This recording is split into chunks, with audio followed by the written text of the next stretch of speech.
They've been called the sleeping giant of world football, but it's been a slow struggle for India to wake up and take its place as a regional, let alone global football force. In a bid to move forward, the country has looked to its past. In January, India welcomed the return of former head coach Stephen Constantine to take charge of the national team once again. It's very good to be back in India. I had a great time the last time round, and I plan on having a great time this time around as well.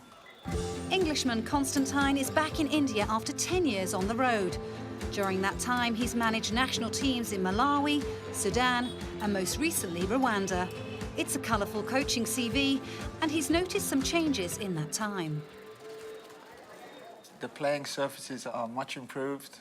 The players coming are more aware of what's happening. They seem like they've had coaching, you know, whereas before it was not always the case. The thing that hasn't really changed much is the youth development, and we really got to put our money and our focus and our energy in developing the youth of India. I think we need to re-establish ourselves, regain the respect of Asia, because at the moment we're pretty much a laughingstock, and that has to change, and that will change. A country of 1.3 billion people means there's a large pool of talent. The difficulty has been identifying them and then moulding them into a winning team. There are diamonds everywhere. You've got to dig them out, polish them, cut them, and then you stick them in a ring. You don't take a diamond out of the mountain and put it in a ring. An all-star international cast took part in the first Indian Super League. And some local talent came to the fore, like defender Sandesh Jingan. His performances for Kerala Blasters earned him the Emerging Player Award. ISL was a really good experience for me. I think it started benefiting Indian football from the day one. You can see all these people coming. It's not every day you get a chance to play alongside Materazzi, the David James, you know, playing against them, the players you used to see on television. So when you're standing around Del Piero, Robert Pires, it's a new experience, and I learned a lot. So I hope to carry all this experience with me. Constantine's made changes from the start. His first game in charge, a two-legged World Cup qualifier against Nepal. And young players like Sandesh got their chance to seal their place in a new-look team.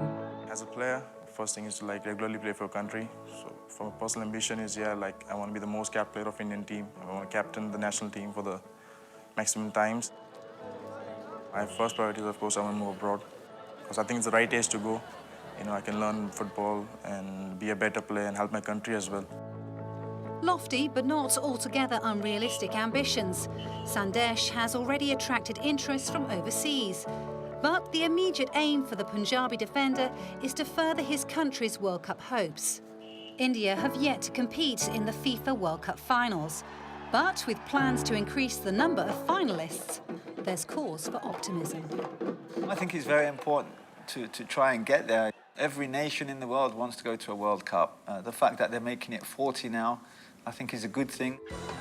India kept the dream alive thanks to 2 goals from Sunil Chetri in the first leg in Guwahati, meaning they take part in the second round of qualifiers, in a group with Oman, Iran, Turkmenistan and Guam. You should always aim for the sky, so it's, of course, the World Cup in Russia. But I think more important, we need to perform regularly good football in Asia. You start playing big countries like Australia, Japan, you know, get the confidence in, start playing good football. And we need to be like the big guns in Asia. The qualifiers started last week with a narrow defeat to Oman. So now, can that sleeping giant wake up? It doesn't mean anything. I really don't understand. Possibly we're not sleeping and we're in a coma. And we need to wake the hell up. And we will.